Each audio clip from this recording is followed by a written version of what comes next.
You're on, John. All right, mushrooming in the age of COVID-19.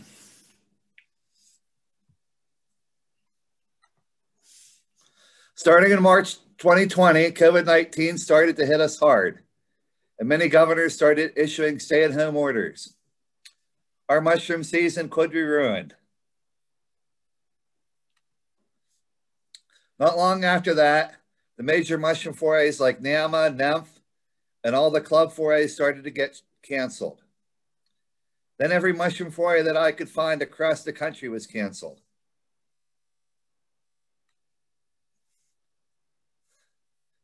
When COVID-19 first started, there were no club mushroom walks to go on. All were canceled.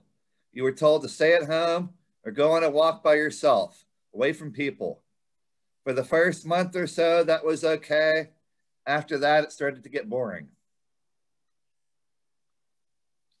On a trip out east, this is Witch's Broom on Sycamore. One of the things I did when I first tried to figure out a mushroom plan during COVID was I decided, what's the safe way to go to grocery stores? And, the rates in Pittsburgh and different COVID rates around me were pretty high. And I started looking on the map and I said, oh, in the central part of PA, there's only like 3 cases in this county. So maybe I'll go there grocery shopping. And I don't care if it's 4 hours away from home. I'll just take the drive and I'll mushroom hunt on the way. So I started, traveling across the state, going grocery shopping and mushroom hunting. In May, I went on a walk, central part of the state, and I found this on wild onions.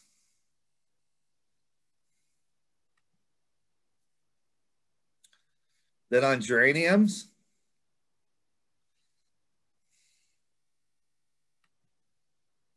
And this was on pine trees at Shawnee State Park.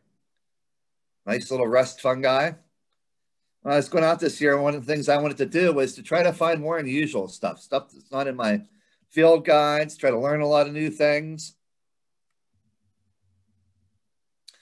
So I had to come up with a mushroom plan. The PA governor at first had me off work. He shut down the business that I worked at. It was closed for the first maybe 3 weeks. But then I started to come up with something to safely hunt mushrooms with. Soon my mushroom days would be over for good. Little did I know then that by the end of the year, I would do more mushroom hunting than ever before. I mean, I went everywhere. Time for away from home. First, I studied the COVID-19 maps to see where to avoid. Here in PA, at that time, it meant Philadelphia area, Pittsburgh area. In general, the very populated areas of the state had the most cases. Now it's the end of April, morel season has started. So finding new spots. So what I do is I search iNaturalist. What you can do is you can put in a location, you can create a bounding box, which in this case, this is on Washington, D.C., and I picked a 350-mile area around it. And then I typed in, I want to search where morels grew there. So on the map down here, let me see if I can move my mouse over. This is the area around with morels. So I thought I want to stay away from Pittsburgh, which is over here by this blue area, first blue arrow. Philadelphia is the other arrow, and this is DC right down here. So I said to myself, the darker color areas in the map are where the morels are found. I look up here and there's a really red colored dot right up here in the central part of the state. Not many people around. I thought it'd be fairly safe to go to, so I'm going to go there. So I choose the mountains away from a lot of people. Pick that dark red spot that was right here. Then besides looking for morels, because a lot of people might not put morels on iNaturalist, I look for a gyrometria. People don't care to share. They don't care if they share their gyrometria spot or not. So there's some gyrometria in the area, and gyrometria like to go in morel type areas. And I found out where this gyrometria is growing. It's growing here near Bald Eagle State Park. I said, that's where I'm off to. It's maybe 3 hours away from my house. Not a big deal. I can go there, get up early, be home by midnight. I should also mention that we don't have gyrometria escalent anymore. The The name got changed. So giant metro escalade is found in Europe. It's found on the West Coast. But here we have a different one. It's got a new name.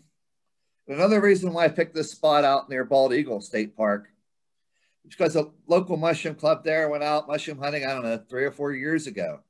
And they found the bag of money in the woods with $63,000 of cash. I mean, when you hear somebody say they're walking through the woods and they just see this plastic bag laying there, they open it up and look in the bag, and $63,000 is there. That's a great place to go mushroom hunting at. And then I talked to the person that found it, and the police told them that there was a lot more money than $63,000 missing. Did they take any of it? You know, the person didn't take any of it. I believe it. They gave the money, all the money, turned it all over. And they told me there's a lot more hidden in the woods somewhere. So, hey, I'm out of a job. I got to go mushroom hunting. Maybe I could find $50, $60, $100,000 in the woods. This is the perfect spot to morale mushroom hunt in. So my mother's getting bored. She's home alone. She's isolating. She doesn't want to go out mushroom hunting on herself, so we take her with us. And we go to this spot. We look around in the woods, and we found a lot of yellow morels. We found black morels, half-free morels, a lot of gyrometria and verpa. And, you know, she brought home at least 4 or 5 bags somewhere else from the spot.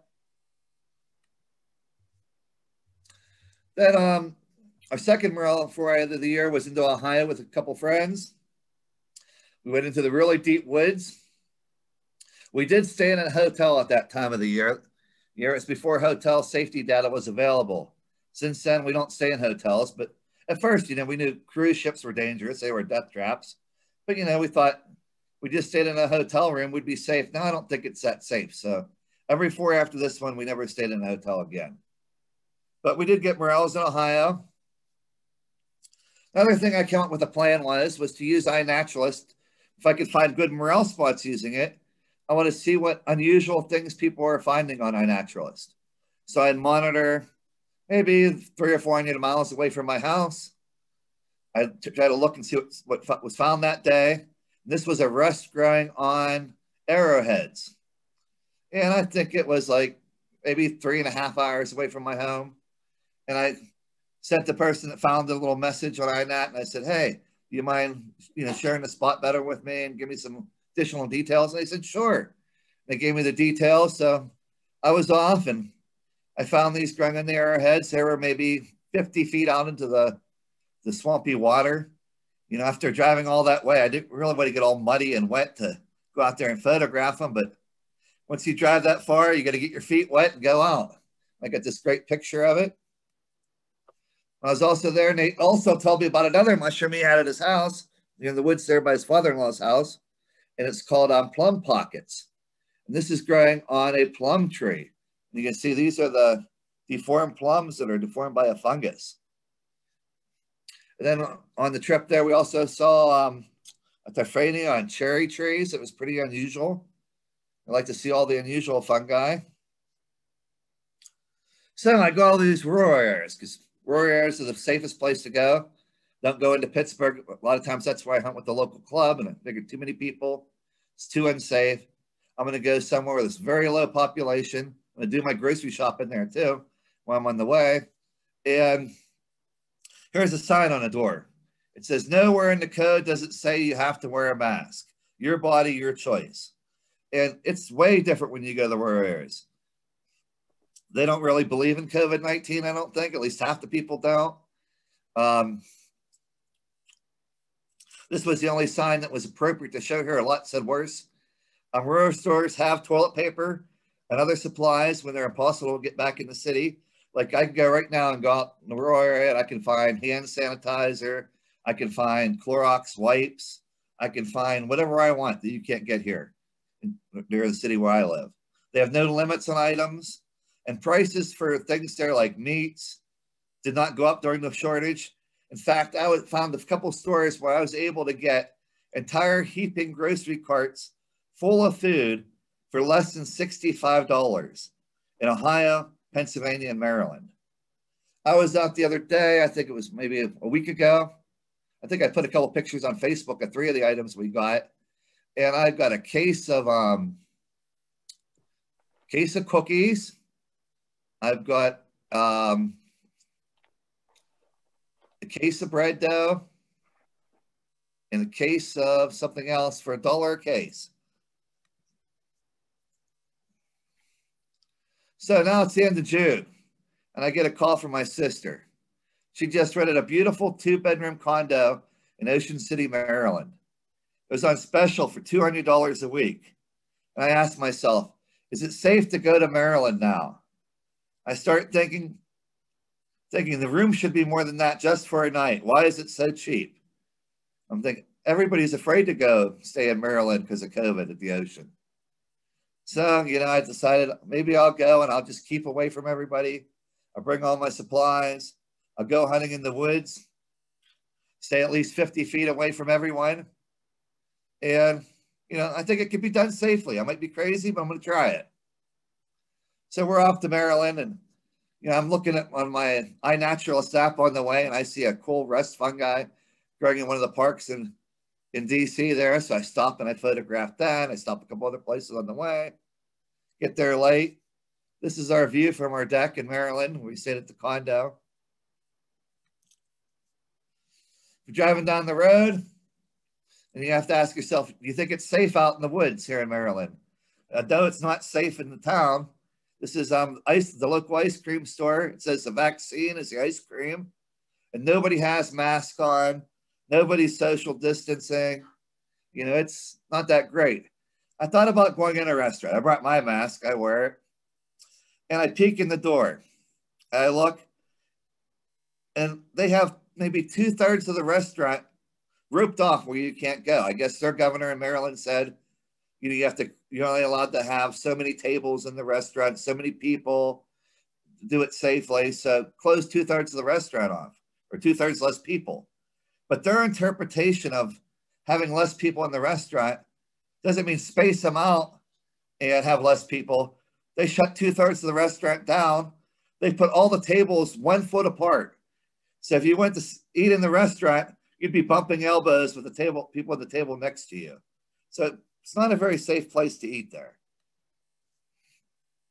So I'm looking around, going out to the woods, and I'm looking for mushrooms along the ocean and the beach. And while I'm doing that, Kim's looking at wild horses that we see. We've cooked our dinner there on a fire. Wasn't really too many people around at all. I could easily stay, you know, hundreds of thousands of feet away from people. It's pretty dry there, just like at home. I found a leaf curl on cherry trees. I found rose powdery mildew. Sarapora leaf spot on roses. I found sycamore powdery mildews. Kim tells me these aren't real mushrooms. She's not interested in them. She wants to find like chanterelles or boletes or something like that, but nothing like that was able to be found. You know, this is my new mushroom hunting of the year. It's been so dry. It was like this all year long. I had to look for the unusual spots.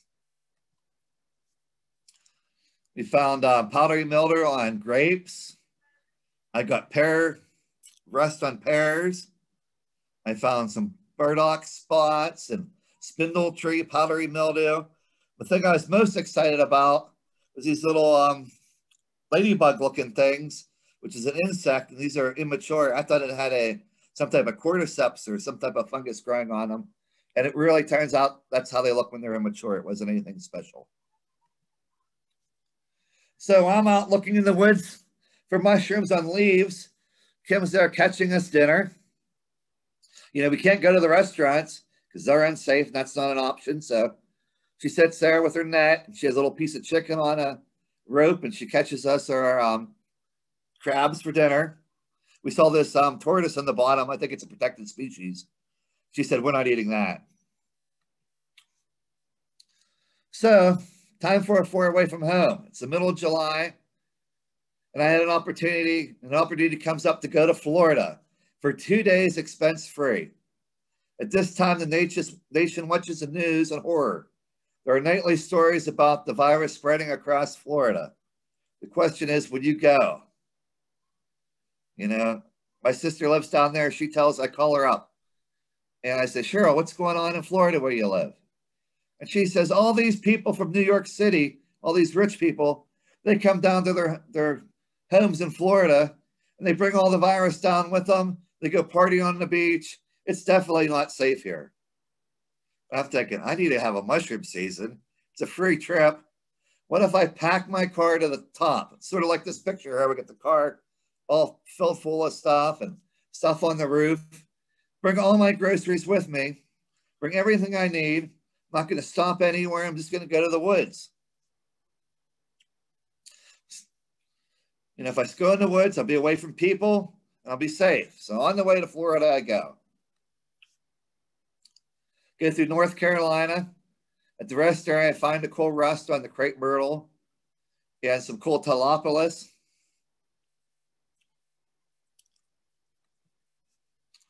All right, public rest areas, restrooms and rest areas.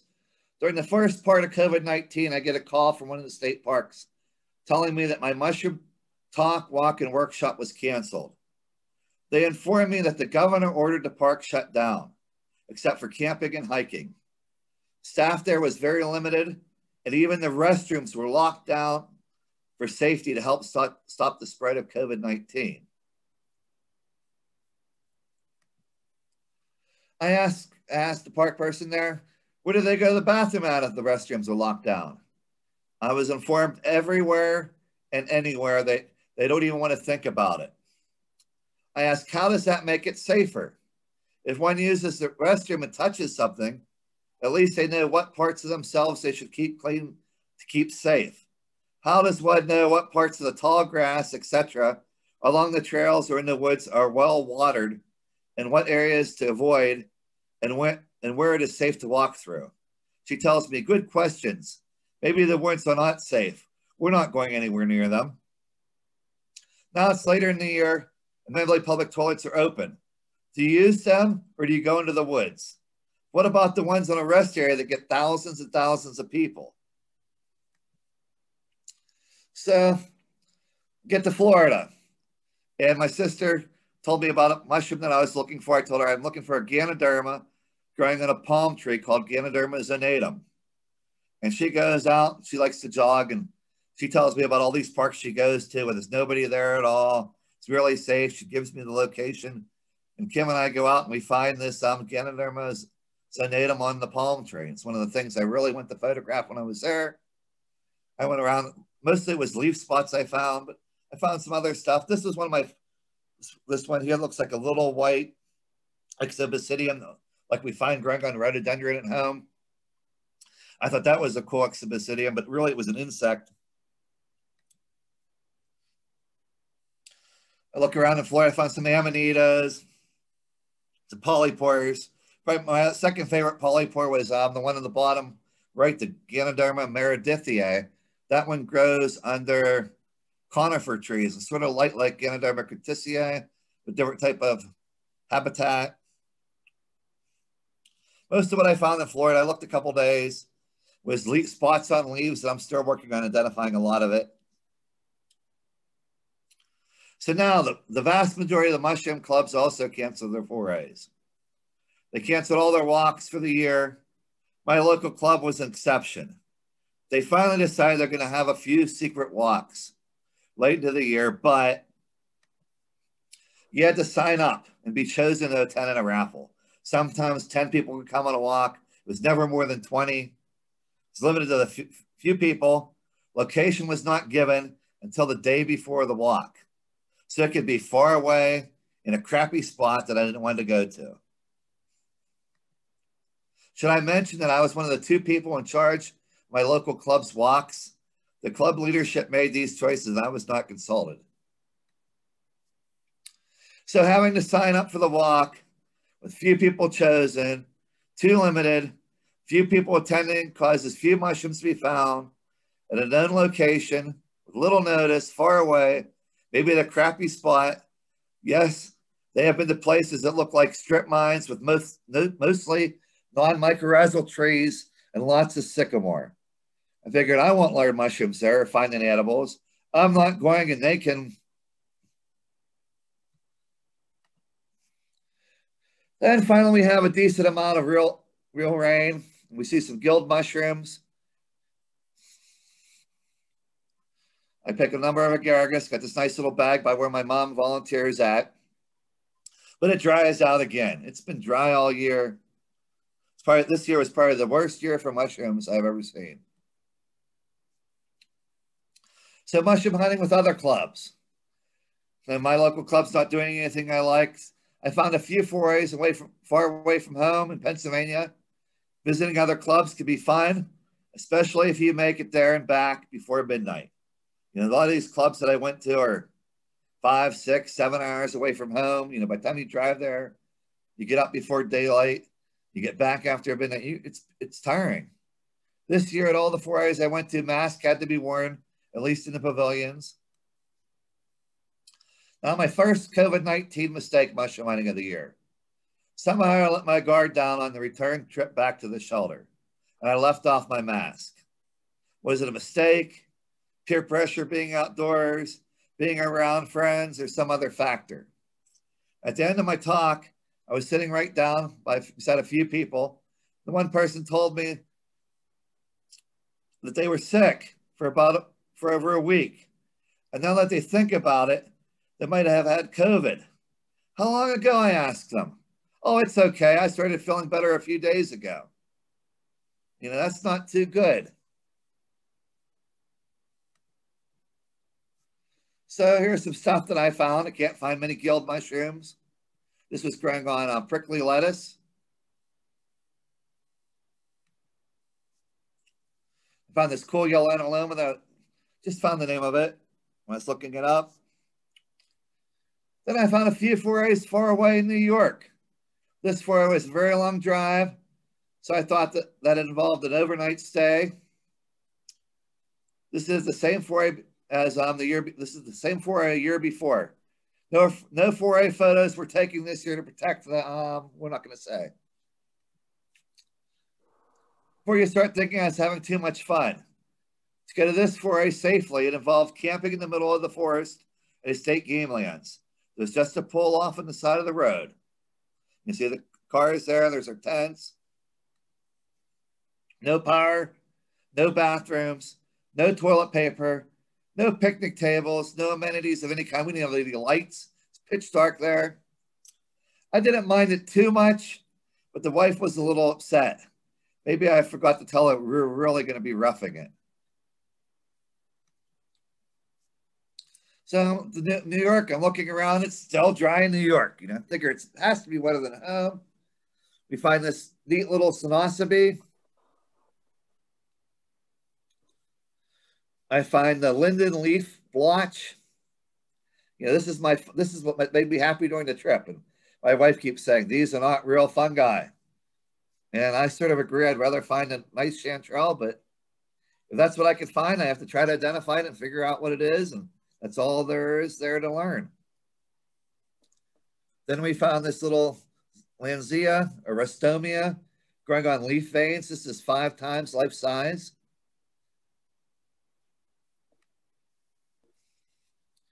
Now it's a major foray season, but they all are canceled. Should I give up? It's so dry here at home, there is nothing up. It's also so hot here. It's time for a new plan, bigger and better than ever before. So we come up with the idea of a 12-day camping trip. This is our one of our setups. It's not rained here in several weeks. We did look up areas in the state that had the most rain. You know, some areas might have had an inch 2 or 3 weeks before. Tried to get in wet, shady areas. We pack everything with us. The trunk is so full of supplies. The back seat is full all the way to the roof. It takes 2 hours just to unpack the car. Should we need anything we should not need anything for the entire trip. And you can see it. There's my shelter right over here. There's my bed or tents. It's really, really hot out. I'm glad I brought the air conditioner. I don't think I'd be able to sleep without it. You can see my air conditioner in the back of the tent. It's like a little tube that goes through. I can zip the zipper there and put the AC there. I figure if you camp in the woods, you can stay at a state park or wherever you can stay hundreds of feet away from everybody, and you're pretty safe going out. So we get here last night, set up just enough, just to sleep. We get here late last night, set up enough just to sleep, finally finished the setup of camp. After enduring a storm that lasted several hours. So no mushroom hunting for me today. So I decided to drive over to Illinois and go to Walmart to get some things that we needed and come back. It's finally stopped raining, thank goodness. That's what Kim writes on our Facebook page. What really happened was we had a disaster hit our camp. Our camp stove broke and the canopy leaked. So she had to go get us a tarp for the top of the canopy and a new camp stove. So we're looking for new and unusual mushrooms. And some clubs have a good DNA testing program. Other clubs don't. Some people DNA test on their own. You know, all really depends. Judy does a lot of DNA testing. She just posted, I think I was looking at maybe 20 results that she has on there. One of the mushrooms was just newly described, I saw on her iNaturalist. And I'm trying to figure out what grows in this area. There's been some DNA testing. We find Chantrellus flavolaterus. This looks like our smooth chanterelle, but it's a different species. And then we have a pink one back home we call Cinnabarinus. But out there, they have several species of pink chanterelles. And they also get Chantrellus lewisii. It's a little bit purple on the cap. Here's one of the ones I DNA tested from home. Sort of purplish on the cap. You DNA with the test with the Microflora project with these little sequences back. Then you can look and try to find your match. So in the foray here, we're looking for unusual mushrooms. There's no chanterelles. There's no boletes. It's dry. So I'm looking at mushrooms, you know, 1 inch, 2 inches around. I'm rolling logs. I'm trying to stay away from the crust fungi because they're really hard for me. But, you know, if I roll the log over, I might find a 2 inch tall or 1 inch tall mushroom underneath the log or right beside it. I find a lot of unusual Lepiotis there. So part of my foray plan when I'm gone on these forays is get up at daylight, cook some breakfast at the camp, then we leave. We go out, we mushroom hunt, maybe we walk 6-8 hours into the woods, come back, and we come back usually at dark, or maybe we leave the woods at dark and still have another hour or two to go with flashlights to get back. Once we get back, you know, we don't even have lunch, we don't have any early dinner, then we might get Kim to cook, and we start processing the mushrooms, trying to look them up, figure out what they are, and we'll stay up to 2-3 o'clock in the morning working on trying to identify these mushrooms. And there's some selected finds from the foray. This is a known purple bruising Lepiota that we're still trying to figure out. You see it really turned purple. Well, probably my favorite thing from that foray. I found it growing just slightly underneath the log. I had to roll the log, and it was, you know, under the overhang of the log. I collected a number of these things to send off for DNA. This was Leucoagaricus brunescens. This was, I think, in a park. This was in Indiana at a park that we were at. And Kim went one way, and me and another person I was with went a different way, and we came back. Kim found this one, and she had him sitting up by the car, and we were starting to photograph the mushrooms. And one of the park rangers came by, and he said, you know, you're not allowed to pick mushrooms in this state park. And I was told you could beforehand. And I didn't want to go to jail. So, you know, what are you supposed to say? He looked really, really upset. And since he didn't catch us in the woods with the mushrooms, I told him, I said, we brought these mushrooms from home to the park so we could photograph them there because it's a really nice looking place. And he looked at me like he didn't buy my story, but he couldn't prove otherwise. So he said, okay, but just don't let me catch you picking mushrooms here. So we look around in the park and find the little stuff we found. Leucocaprinus flavescens, which looks like a little, maybe inch tall, yellowish aneloma, or Leucocaprinus. We find this Leucoagaricus cereulescens. The neat thing about that, when we put it in a dehydrator, they turn blue when you dry them. I think it's a pretty unique ID feature. You can see we've got all these cool Leucoagaricus. This one I didn't know what it was. I figured Lepiota or something like that. You know, photograph it. We put an iNaturalist, and Elsa Valingo, the world's Lepiota expert, puts a post on, you know, a day or two after I put this up on iNat. She gives me the name. She said, "Oh, I described this mushroom," and she sent me the paper on it. I'm like, "Oh, wow, I learned another one." We find some different Limacellas. At the bottom here, we find Limacella glycera growing under pines. We find the Salmonida that I've never saw before. This top Limacella, I can't find in any of the books.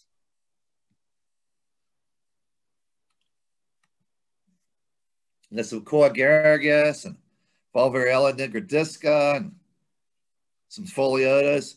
And a lot of unusual things are up if you're not collecting big edible mushrooms and you're looking for these tiny things. Sort of fun. So my next mistake. During our travels, we'd often hit a few parks each day and tear down camp every other day, then move on to a new place, often arriving there well past midnight. At one of our stops between camp spots, we arrive at a federal wildlife management area. We were told the mushroom was good there and we'd be allowed to collect. You know, we could mushroom pick, no problems. But that was great. So we go there, we go in this big building. We had to watch a 30-minute safety video there to be allowed to hunt mushrooms. And the safety video was on unexploded bombs and different types of ordnance that you might find, because it used to be a government missile testing base. You know, after we do all that, you know, we also had to wear masks. We had to social distance. We had to fill out several pages of paperwork during the video, including a lot of our personal information about us, you know, where we lived, what we were going to do. And we learned there, never, ever tell them what you're doing has anything to do with science. We were kicked out and they would not give us our information back. They kept all our sheets and they told us they'd be watching us from then on out. We weren't allowed in the park and they were going to catch us because they knew we were coming back somehow. And I said, like, you know, we were told we were allowed to harvest edible mushrooms. The guy said, "That's true." He said, "We can harvest every single edible mushroom we can find there." He said, "But since our mushrooming had to do with science and learning, and even offered to share what we learned with them, we could no longer do that. That was not permissible. You'd have to have paperwork that would take years to complete, and it'd just be too hard, and we weren't welcome. So never tell them it has to do with science." So we went down the road and found another state park, decided to hunt there. And the one in the middle is probably my favorite. I've only saw that once before. The Crepidotus cinnabarinus is sort of like a hot pink color. These things were maybe a 1/4 inch for the big ones and smaller. Found a lot of unusual polypores and cystolepiotas. You know, I was really happy with the trip because I was finding so much unusual mushrooms, you know, stuff you don't see in the forest, things that aren't in your mushroom books. This Gloodon with the little spines in it. If you look online, you might only find like 7 or 8 collections of it in the world. There's hardly any pictures of it. And boom, it was just right along the hiking trail, right when I started the trail. Got a nice collection of that. Some unusual deer mushrooms. Gymnopolis I've never saw. Then we found a lot of Dyer's false puffballs there. Dyer's puffballs that are great for dyeing. So our next mistake, we're making mistakes. We're trying to keep safe, but sometimes you make a mistake. I'm there photographing and Kim finds this cute little friend to play with. You know, it's like all furry. It looks like a red and black furry ant or something like that. And she must have sat there and held it for 10 or 15 minutes. She was petting it. Got a couple nice pictures of it. And later on, she was on Facebook and one of her friends posted a picture of this thing. And it's the female eastern velvet ant, AKA the cow killer. It's a parasoid wasp with one of the top 3 most painful stings by an insect. So, you know, it's not a great thing to pick up and play with, but luckily she never got stung, and you know, we could continue on our journey. So we're driving around trying to find spots. We don't know where we're really at. You know, we might try to hit 5 or 6 parks a day. You know, if one's bad, we look for 2 or 3 hours, move on to the next park. We find a really good one, we'll stay there all day, maybe a half a day the next day. Here we're driving down some back cornfields, and the only edible mushroom we found in quantity was 2 full grocery bags of corn smut. And, you know, So we couldn't find anything else. We collected the corn smut, and our friends with us cooked it up and made us a nice corn smut dinner over the fire. So what did I learn over this 12-day foray? I learned we could find just as many mushrooms as on a NAMA NEMP Big Foray. I took over 1,000 photos and made about 500 observations. And that's a lot of mushrooms, especially in the drought.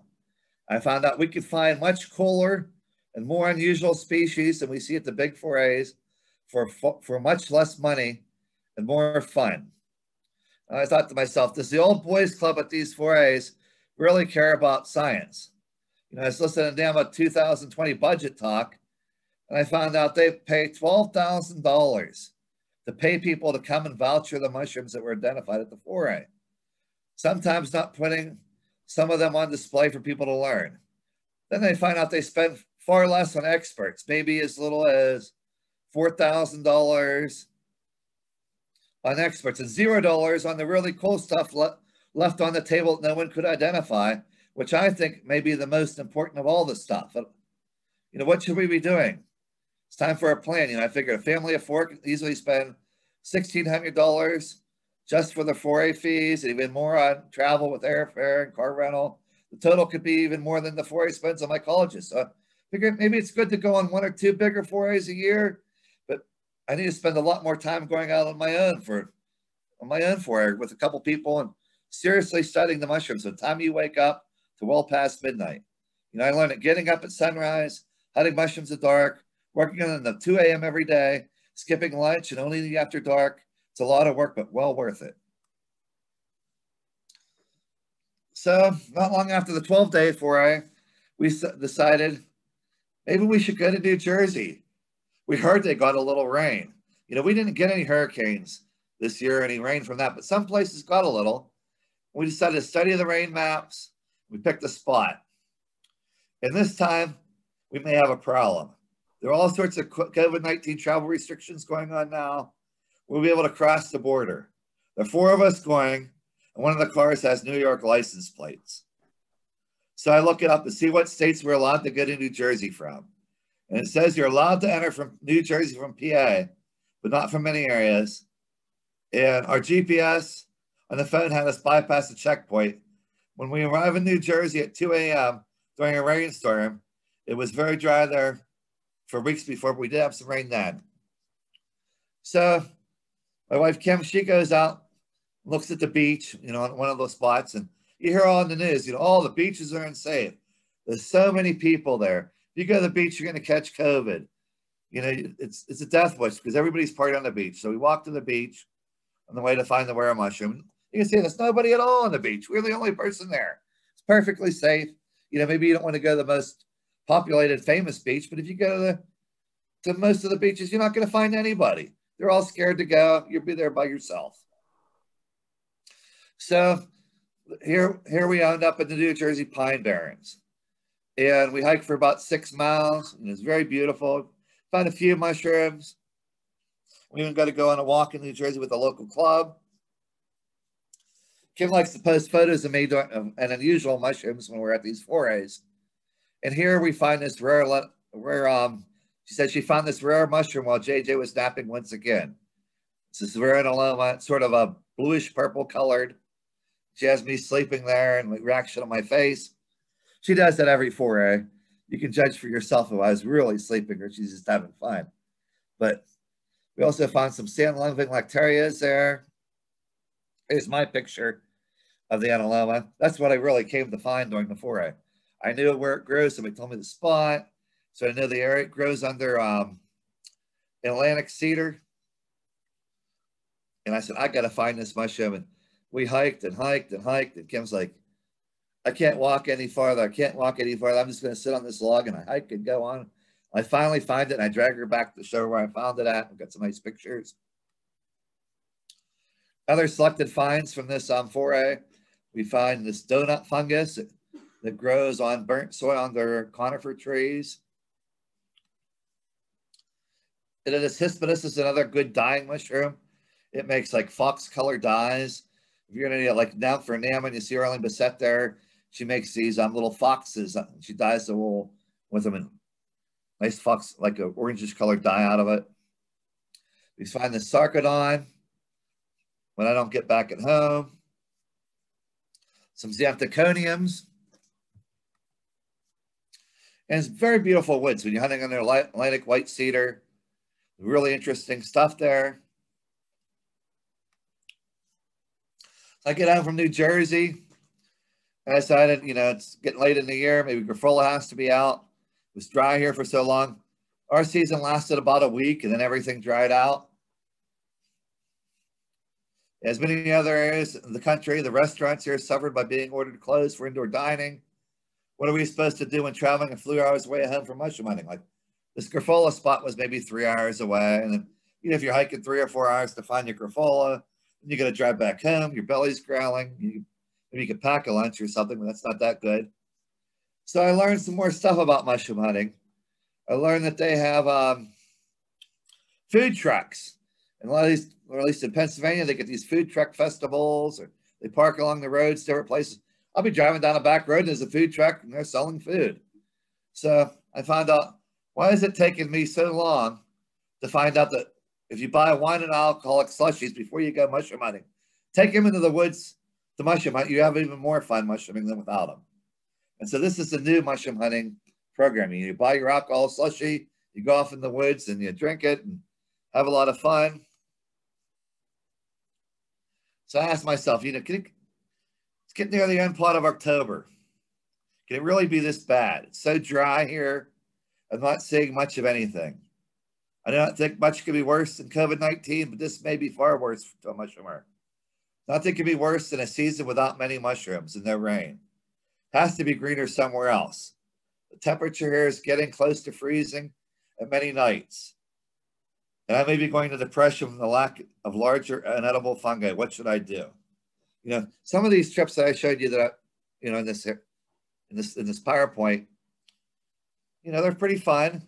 And I probably went for every one trip I showed you on here, I went for probably 10 additional ones. So I was traveling when COVID first started happening. You know, I was off work. Then I found that I could go back work eventually. And then the governor of PA said, well, if you go out of state, you have to come home and you have to quarantine for 14 days. So I started figuring, well, if I go to this state, mushroom hunting there for 2 weeks, then, I come home. I can't go back to work. Now I have to quarantine for 2 weeks. So I can go out in the woods for 2 weeks, quarantining, not seeing anybody, and look for mushrooms there. Then after those 2 weeks of quarantining at home, you know, you get sort of stir crazy and it's time for another big trip. So then back out of state again. Then you have to quarantine there for 2 weeks. That's why you mushroom hunt. And then quarantine once you get home. And pretty soon, you know, you're not working ever again. You know, this COVID-19 is pretty good if you don't want to work much. You can make all sorts of excuses why you can't go to work, but work doesn't like it after you keep telling them you're in different states and you're here and there, and you know, become a problem. So, you know, at this time of the year, I decided it's time for another camping foray. Let's drive halfway across the United States in search of fungi. The car is packed full of everything we need, so we could avoid going to stores and have much contact with the outside world as possible.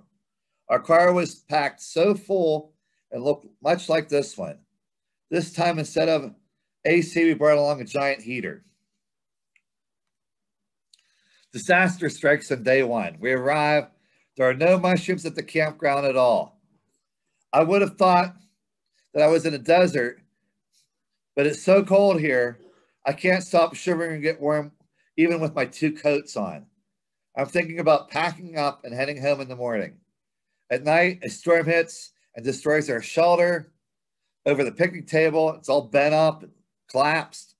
And we use that to stand there and work on our mushrooms late into the night, you know, 2 or 3 o'clock in the morning every single night. Now we can't keep dry because our shelter's done. In the morning, we skip our showers.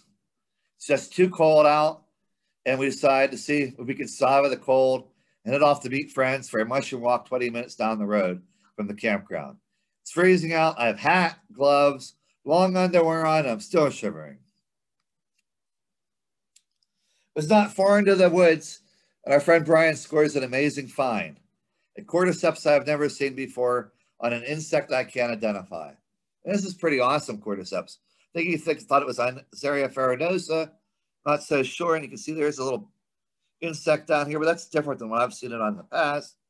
This one went out for sequencing, so hopefully we'll get a name on it. Then later in the day, Steve finds that another amazing find, another cordyceps that I've never seen before.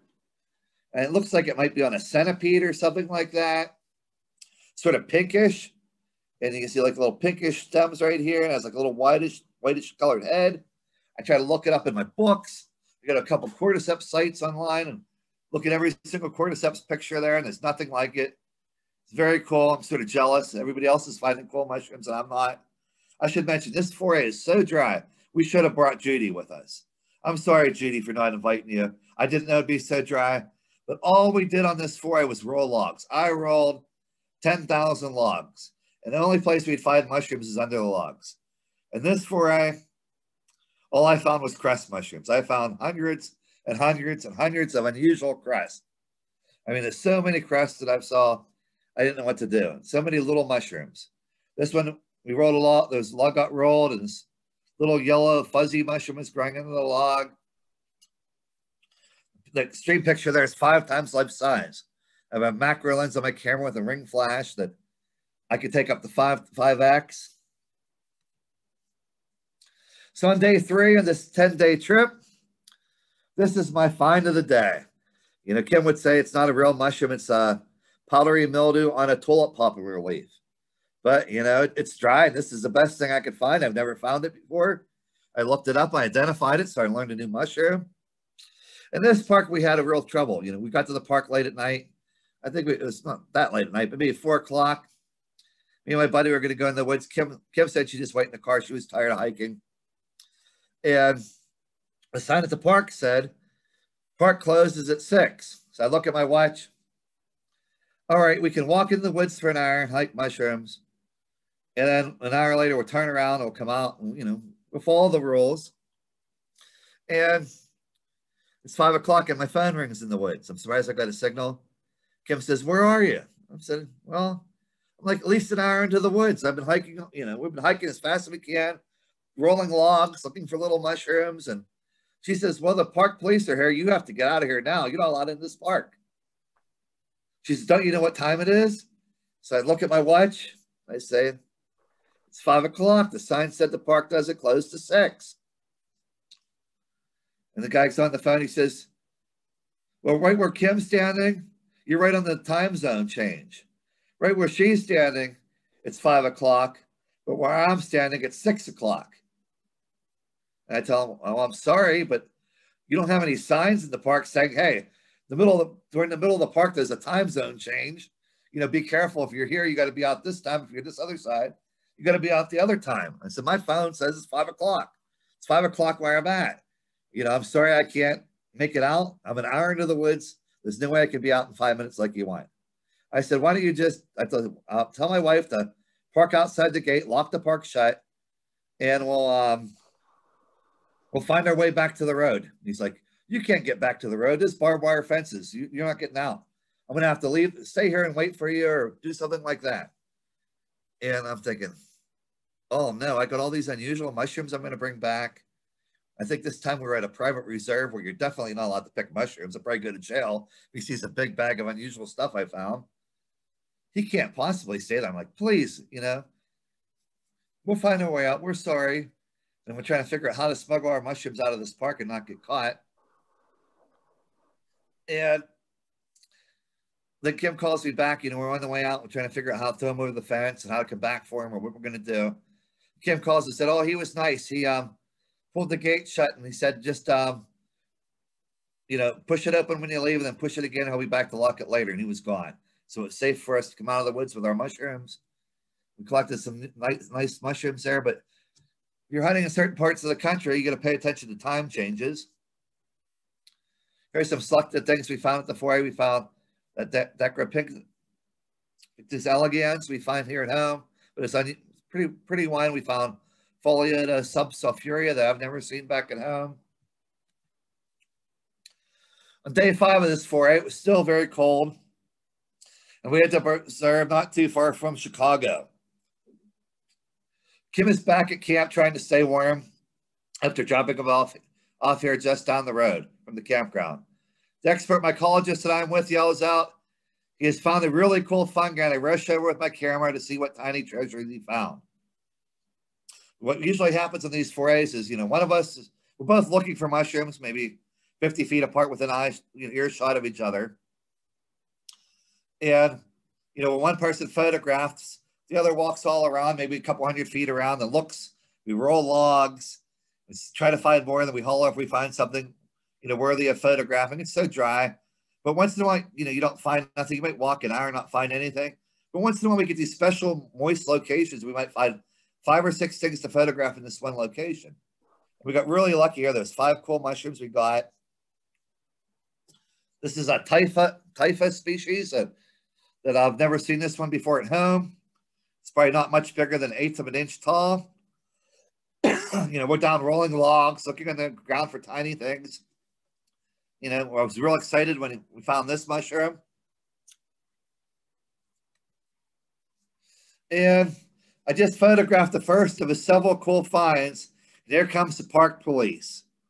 I never thought they would see us off the trail in the middle of the woods. We're in trouble. The lady's with a guy, and she yells out, "Hey, what are you doing in there?" I could see her maybe 100 feet away, a couple 100 feet away off the trail.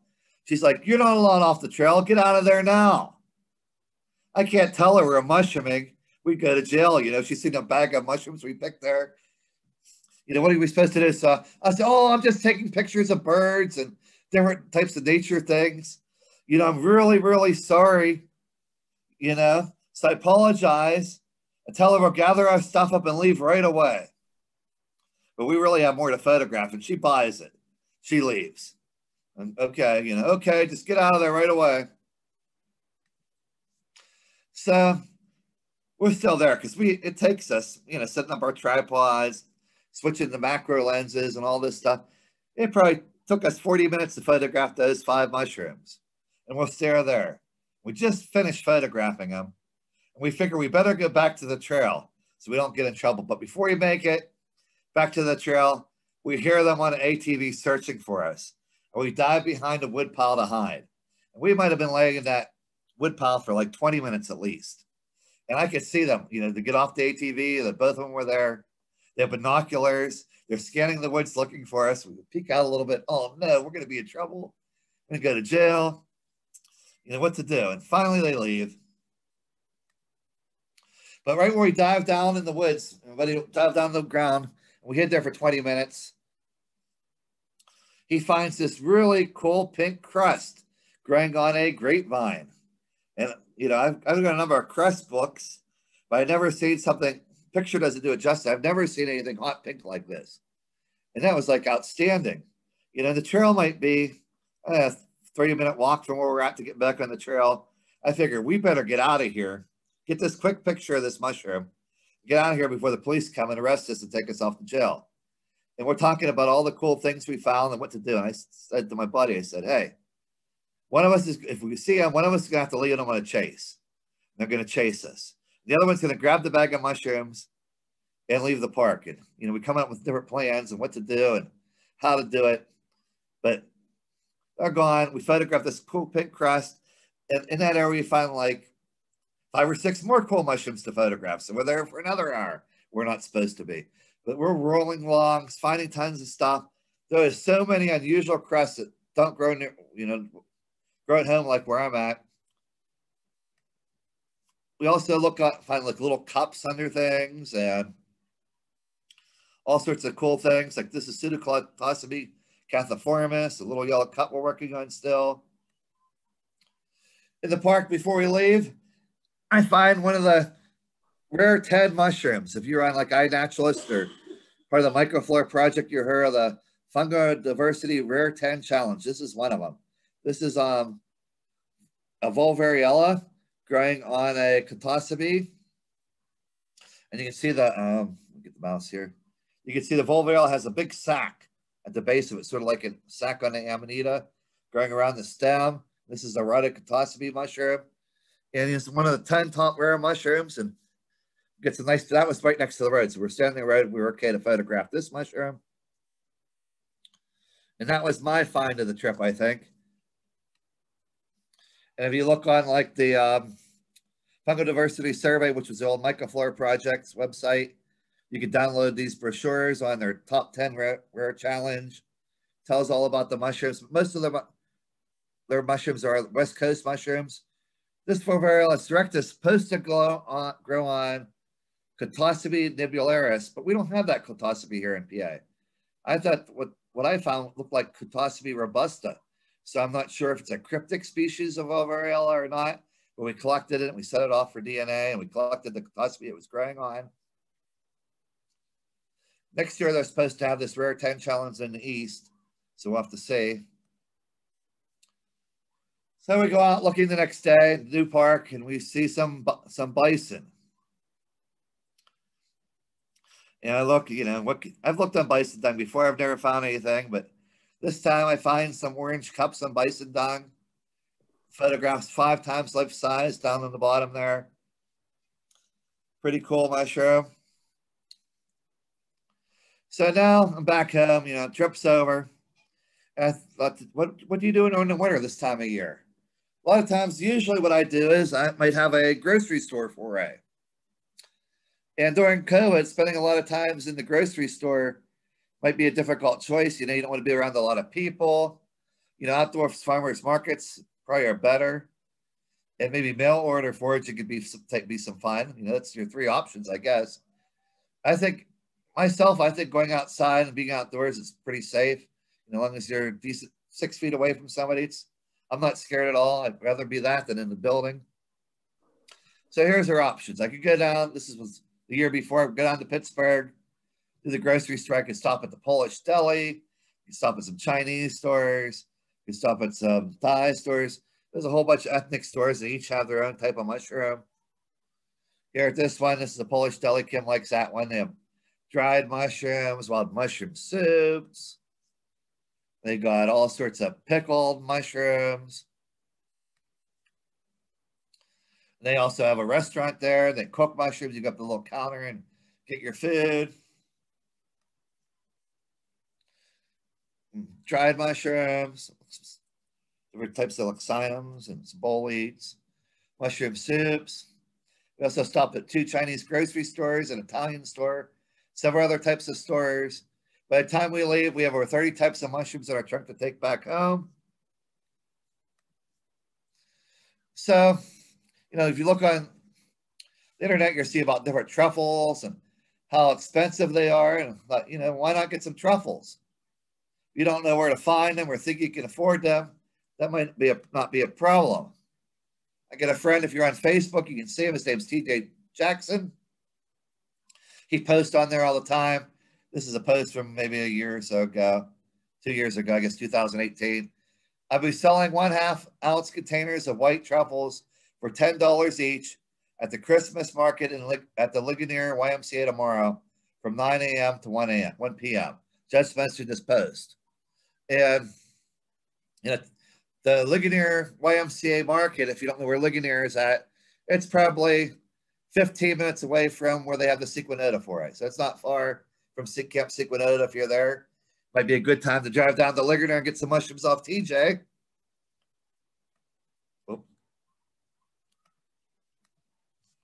So currently, you know, I see TJ selling some types of truffles on Facebook this winter.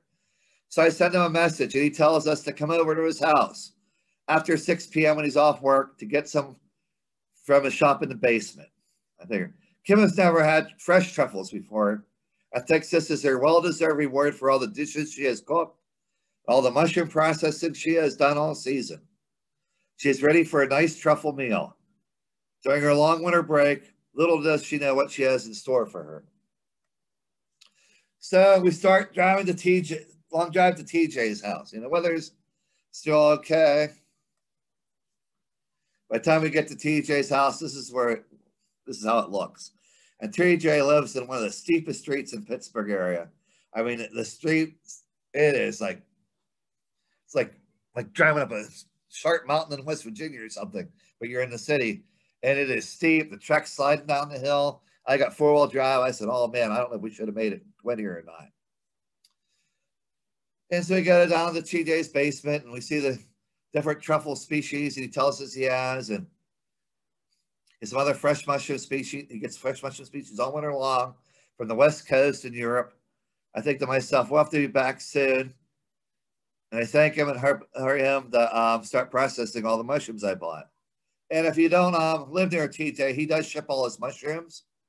And his website's called realfungi.com. You can email him. His phone number is down below. He gave me it to put down on my talk. So if anybody wanted to order anything, he says the website works well, but oftentimes they have much more that's not listed. I respond well to text and phone numbers provided. So here are some of the truffles I brought back from TJ's house. And we're starting to prepare them. I told Kim I'd help with the truffle processing. And usually I'd put one in a jar, but I've got a good bit of truffles.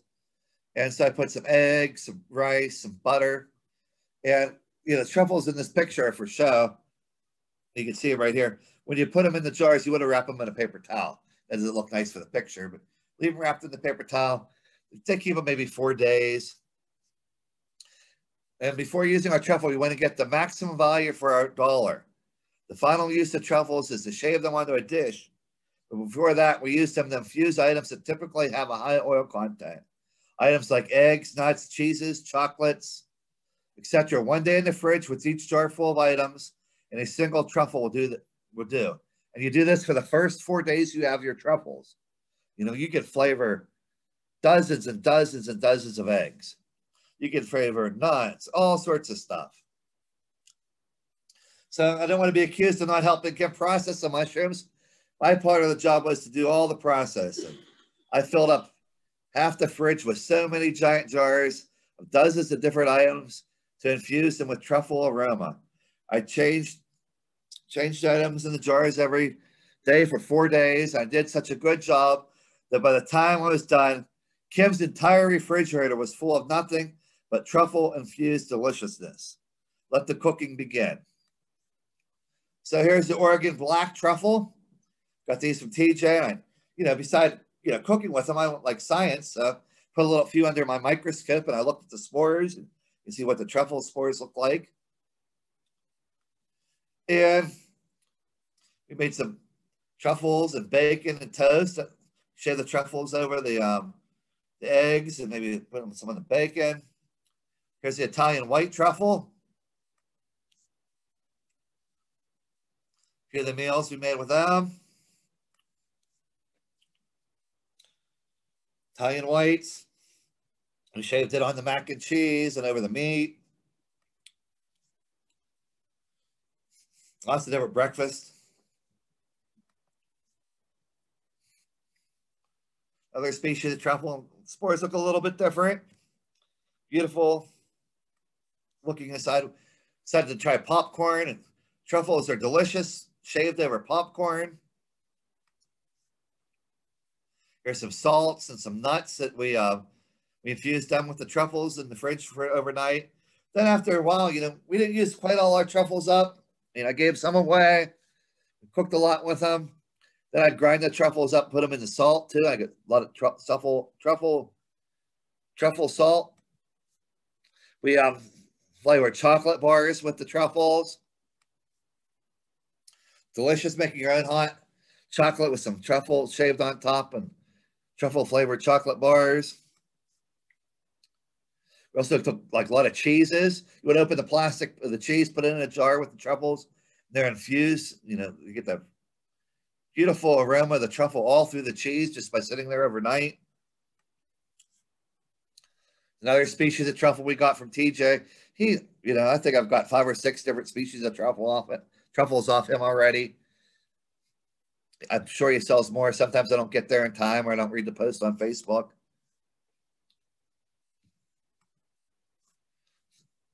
Some other truffles, burgundy truffles. Some Oreo truffle balls with the burgundy truffles. And we grate these little pieces of truffles on the side. Let me get the mouse here. On the side just for show. We shave the truffles onto the little truffle balls. Some Oregon white truffles. Here we're making truffle butter. We shave the truffles, put them in the butter. I'm going to freeze the truffle butter for later use.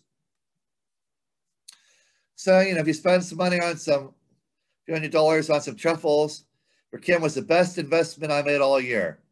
The previous truffle dishes were just a few of the week's worth of truffle meals that Kim prepared. Truffles for breakfast, truffles for lunch, truffles for dinner, truffles for a snack. May the truffle season never end. Kim may have not had to do a lot of the processing, but the cooking seemed like it went on forever. You know, TJ's a lot of times, well, he'll have a special. I'll see him post on Facebook. I think last week he posted, a couple weeks ago. He might have a truffle for $10 an ounce or $20 an ounce. You know, it would be a second grade truffle or something. An ounce, one truffle might weigh an ounce, a small truffle. So for $10, you could do 4 jars full of food, you know, 1 jar a night for 4 nights, plus then have that truffle you can save on 2 or 3 meals. So you can get at least 7 or 8 meals out of 1 truffle for $10. So it's great. Try to buy the second quality truffles. You don't have to buy the first, which look perfect. You know, second quality truffle might have a little nick at it when they're digging it up. Somebody put a little nick on the truffle. That doesn't affect flavor or freshness or anything. So, you know, we get truffles here. I find these right after morel season. These are sort of a false truffle, not as good as truffles. Oop, passed a couple. Aged truffle cheeses. So, truffles can be purchased as little $10 an ounce. Wait a few weeks to get them after the chefs have their fill, or buy second quality ones with minor imperfections to not affect flavor. Truffles occur nearby. Here's one of our tuber species that grows in Pennsylvania, New York, Virginia, Maryland. I've seen it in a number of places. It's in West Virginia also. Sometimes, you know, you have to dig for truffles. Other times, we dig where squirrels are digging. Sometimes it rains a lot and it makes like a little washout ditch, or water goes down the hill and digs up the dirt. You might just find a truffle on top. Might chase the squirrel away and see what he has and get a truffle. Here's one from the Ohio mushroom foray a year or 2 ago. I guess 2 years ago. Laura found these truffles. So she donated it for science, and I set it away for sequencing with the microflora project. Then we got back to sequence. And that's how you get it back, and put it in the computer and look for your matches. And I couldn't really find a good match to it. I'm still trying to figure this one out. I just did some microscoping on it the other day. Some books we used to identify truffles with. This North American truffle book. It's probably like less than $20. Different truffles you might find if you're digging around. So at the farmer's market, you know, I see TJ a lot, several farmers markets a year. The current one that he's at right now, like this time of year, is at Bloomfield Water Market at 4900 Liberty Avenue in Pittsburgh. He's there from 11 to 2 on the first and third Saturday of each month. And you know, he has different signs of whatever he has: morels, porcinis, butter boletes. Here's the stand during the summer. There's some morels and some boletes and different things. And here's this butter boletes, and I think they're the best boletes I've ever eaten. If you've never eaten a butter bolete, you should definitely look for them. You know, I don't see many butter boletes here. I might see them once or twice a year if we have a good season. Don't get a lot, but they are definitely on my top 3 or 4 edibles list. Some butter bolete quiche. You get matsutake for $8 at the farmer's market off TJ. You know, if you want to find local ones, you need to travel to Cape Cod, maybe the New Jersey Pine Barrens. Might go up to New York. Definitely Maine would be a good place. They only grow in a certain type of soil under hemlock trees. But, you know, just call TJ. I'll mail you a few. I always get the seconds, $8 for all those matsutakes. Here we have one, fried rice. Here's some West Coast chanterelles from the Winter Farm Market. Chanterelles over toast and a cream sauce. So truffle hunting, you know, could get expensive at the farmer's market, and try looking for some chanterelles closer to home maybe. Now this year, I told you I found a few griffolas. I found a few agaricus. I hardly found any big edible mushrooms at all. A typical year, I'm not out looking for these tiny, unusual mushrooms, especially not looking for little spots on leaves. I'm out looking for the, you know, the big edible quantity of mushrooms like chanterelles and black trumpets, and I bring my coolers and I fill up tons and tons of coolers, try to get more. My goal this year, before I found out there wasn't any rain, was I wanted to see if I could fill up the bed of my pickup truck with chanterelles. And it didn't happen, but maybe next year if we have some rain. But this is what I do. Typically, I'll at least fill up a couple coolers. So one of the sites I like to use is iNaturalist. With many club forays and walks shut down, iNaturalist is a great and safe way to get help with getting your photos identified. You can go out by yourself and foray and social distance. You can upload all your photos to iNaturalist with over 1 million users and over 3 million mushroom observations. People there can help you safely identify your photos from home.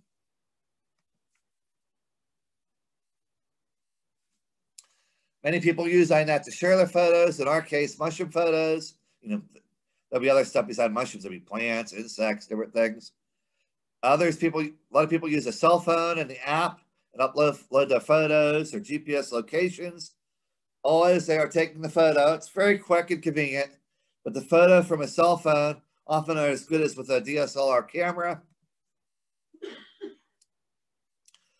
Some people use a camera to take photos and upload. Okay. Once they get home, that's what I do with my DSLR. The GPS data may or may not get recorded. It may need to be edited manually. So here's the top identifiers on iNaturalist. There's a lot of identifiers. I've probably met, I'd say 50 professional mycologists on iNaturalist that identify stuff. You know, I started screenshotting different names so I can remember who they are, what part of the country, what their specialty. But there are so many professionals that use it. If you start learning who to ask, you find out a specialist of this, you can ask what you find. But here's how many mushrooms I have identified. These are the top iNat identifiers on the list. And I have identified, this is probably a week old since I added to the slideshow, 280,624 mushrooms on iNat for people already. That's a lot of identifications. Safe way to do it this time. And then this is the, you can also, on iNat, you can filter a lot of things. This is the most species on iNaturalist. For the people who have the most different species on there. So what you want to do is if you have a cell phone, you can download the iNat app, put on your cell phone. It looks like a little bird right there, something like that. It says iNat. You can sign in using Facebook if you don't want to create an account. Whoop. Hey, John, this is Tom. We're about 10 minutes after 9 now. Okay. It's a good place. Trying to wrap it up on next. Okay. Okay, there's a cell phone. You just take the picture. Hit the little white button on it. Hit OK. If you like it, you can you type your ID or whatever you want. Uploads. So you can, if you want to use iNat, you can explore on your phone. You can, if you want to only see fungi, there's a filter, so you can type in fungi at your location. There's a little picture of mushroom. You click on that. Then you can apply filters, and it shows you all the mushrooms in your area. To find a specific fungi, like a genus and species, you can type that in and search. There's a mushroom that I went to find. I saw it on iNaturalist. So I said, how am I going to find it? So what you do is you drag it down to see what was found on the map, and there's a little map down below. Then you touch the map, and there's like a little driving directions right down here. You click on that, and that'll give you the driving directions to the spot. And that spot's 1 hour and 34 minutes away.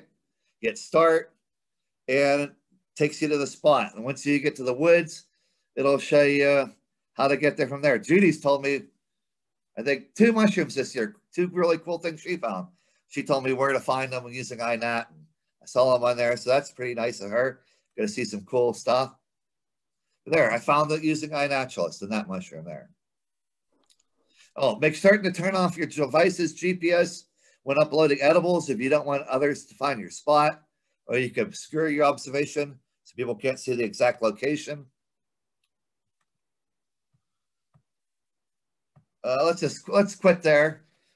But you can do one other thing. You can do some projects on there, like if you want a club project. Should mention this, or Myco Blitz or something. This is a nymph crest workshop that I helped out with at the nymph mushroom foray. So we did 30 species of crest. They looked at them. The mycologist taught a class on it. We looked at them under the microscope. We photographed them, and then we sent them in for DNA. I created a project for iNaturalist. We have 35 observations of 20 species. And, we put spore pictures of the mushroom, put the sequence to everything on there. And that was, let me see if I can end this here. Let me go back. Let me quit these couple. Let's quit that on iNaturalist. That's good for iNaturalist. So one other thing I should mention. Another thing the club likes to do is we have a mushroom bingo on iNat. You can go to the club newsletter on the webpage. You can print out a card, and there's a bingo card there. And you post your pictures to iNaturalist. You can win bingo and they get prizes. But iNaturalist is a good, safe way to forage for mushrooms. All right, let's do some questions. If anybody has any questions or whatever. Excellent.